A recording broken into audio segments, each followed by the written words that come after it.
Hello, I'm Mike Morecroft from Natural England, and I want to start introducing this talk by going to a place I know well, a few minutes walk from my house, Hungerford Marsh, and it's a home to literally hundreds of different species of plants and animals.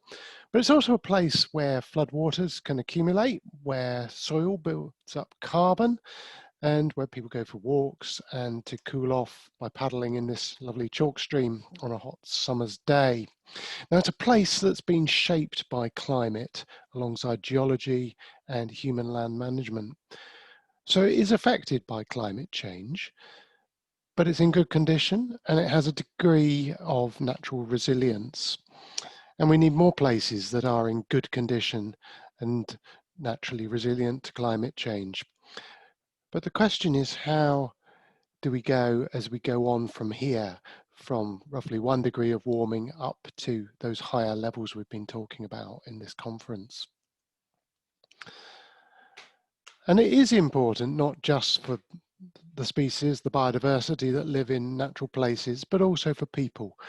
And there's been increasing interest in the concept of nature-based solutions in recent years, and that applies to climate change adaptation as much as to mitigation. Things like renaturalizing water courses can help to slow the flow of water through a catchment and reduce flood risk. At the coast, creating new coastal habitats through managed realignment can help to provide a buffer against a storm surge with a rising sea level.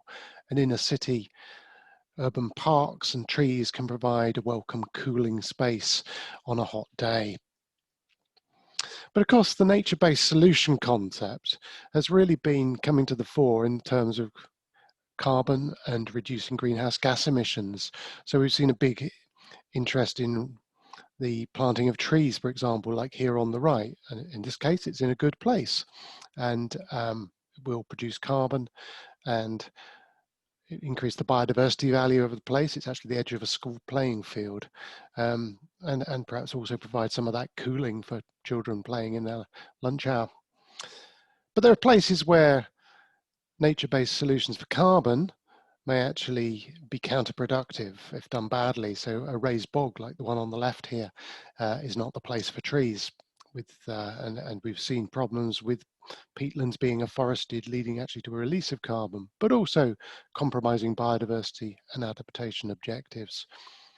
So it's really important as we go forward to come and think about some of the real substance of this talk, that we bear in mind that we need a much better system for monitoring and evaluating the success of nature-based solutions and for biodiversity as we go forward from here.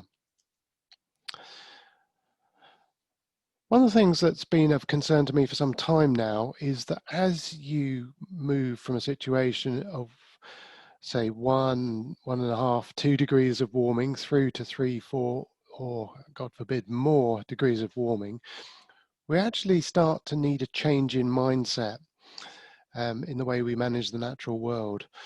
So at those more modest levels of warming, still concerning though they are, there's reasonable prospect of building the resilience of the habitats, the species that we already have to enable their persistence. But as we get to greater levels of warming, that becomes harder and harder to maintain, and we get more into a situation of managing change. But let's look first of all at the building resilience, enabling persistence, and of the spectrum of different adaptation options for ecosystems. And it's all about reducing vulnerability. So there's been a lot of interest over the last 10 years since it came out in the so-called Lawton report, the Making Space for Nature report, which coined the mantra that we needed bigger, better, more, and more joined up semi-natural habitats in Britain. We live in a very fragmented landscape. It's almost a sort of, almost an archetype of the English landscape, certainly. And yet, populations of species living in those very fragmented bits of land are that much more vulnerable, not just to climate change, but to all sorts of pressures on them. So a small population of species is more likely just to disappear during an adverse set of conditions, which might be something like a drought, which is climate related. We can also reduce vulnerability by restoring ecosystem processes, and the little picture at the bottom right is there to remind me to say about peatland restoration. Many of our wetlands and peatlands have been drained. If they're re-wetted, we can start the natural process of peat formation going, and also to um, start building their resilience to the shock of a drought, for example. But we can do something often to reduce direct climate change threats, and we can also reduce other pressures to build resilience. And I just wanted to give an example of where on one of Natural England's own nature reserves, we've been working to build resilience by reducing an actual threat from climate change or a climate change related change. In this case, the effects of salination. With a rising sea level, there's more water working through the soil in coastal areas and leading to an increasing salination. And if you have a valuable freshwater habitat like here at Calthorpe Broad, then that will cause some damaging change. But you can overcome this to some extent by maintaining the water level, the fresh water level, and by pumping in water using this wind pump here. Now, we can't do that sort of active intervention in many places, but there are places which are naturally more resilient to climate change, what are sometimes termed climate change refugia.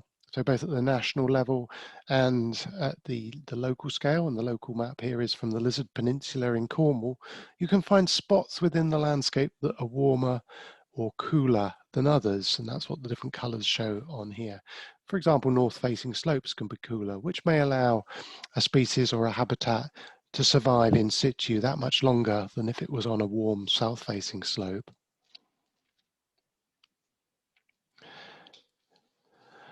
One of the best examples I know of how the way we manage land and the landscape interacts with climate change in how it affects biodiversity is this example of drought-sensitive butterfly species. This is work from Tom Oliver that we collaborated on.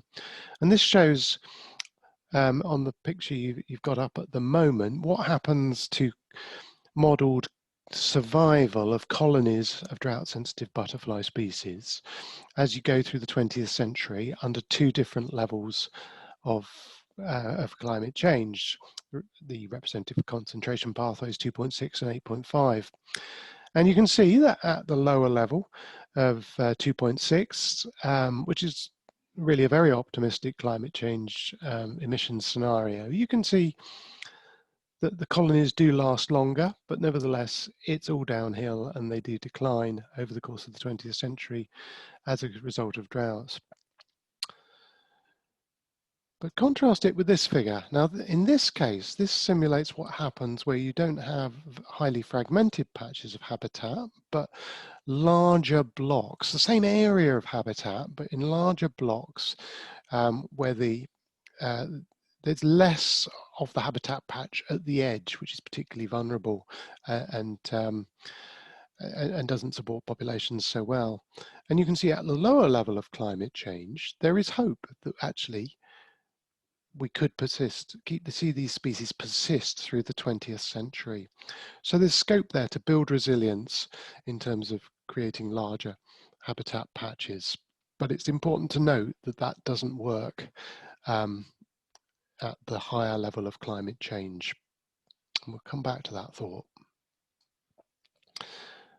In terms of managing change, this is things that already have to happen at the moment. We already see the issue at the coast. We're managing the change in sea levels and its impacts, for example, through managed realignment, is already having to happen and is important for conservation. We're also seeing that site managers for nature reserves are needing more flexibility, and when they carry out operations on site, for example, cutting hay because of the incidence of extreme rainfall events and wetter winters. And we're starting to need to change our conservation objectives. Which species are we managing for where? Which habitats are we managing for where as conditions change? And as we look into the future, we might see much more of this. Examples of species like the silver-spotted skipper that you can see down there in the bottom right, which are expanding their range. We need to conserve them where they are rather than where they just used to be. Do we also need to be recognizing that some species are colonizing naturally from continental Europe and welcoming what we might call near-native species? Because they may well be declining further south in their range into the Mediterranean or North Africa. And how are these species going to move around the country? We can help them to do that, at least in some cases, by increasing the connectivity between habitat patches. It doesn't work for all species, but for some, it is helpful. But there's also the issue of what do we do for species that can't move? And there's interest in actually physically moving them, what we call translocation. And this hasn't happened very often for climate change reasons, but this is an example of where it's been trialled by colleagues in Scotland for Scottish Natural Heritage and James Hutton Institute and others.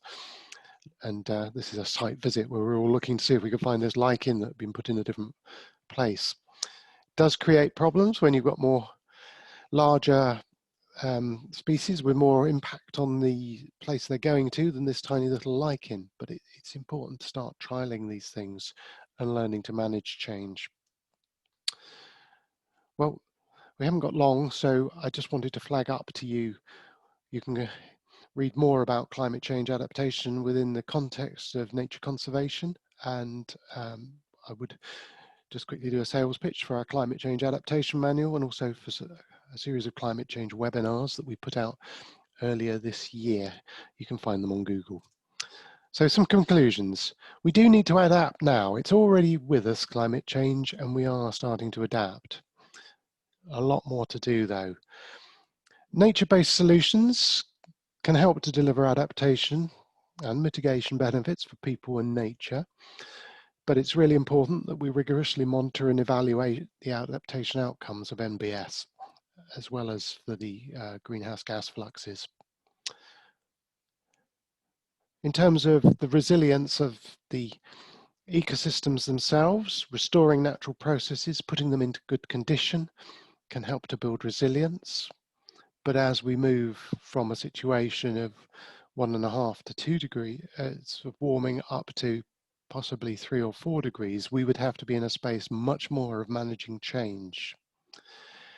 And finally, I have to say, a 3-degree world would bring significant damage to ecosystems and to people, and it's one we should at all costs try to avoid.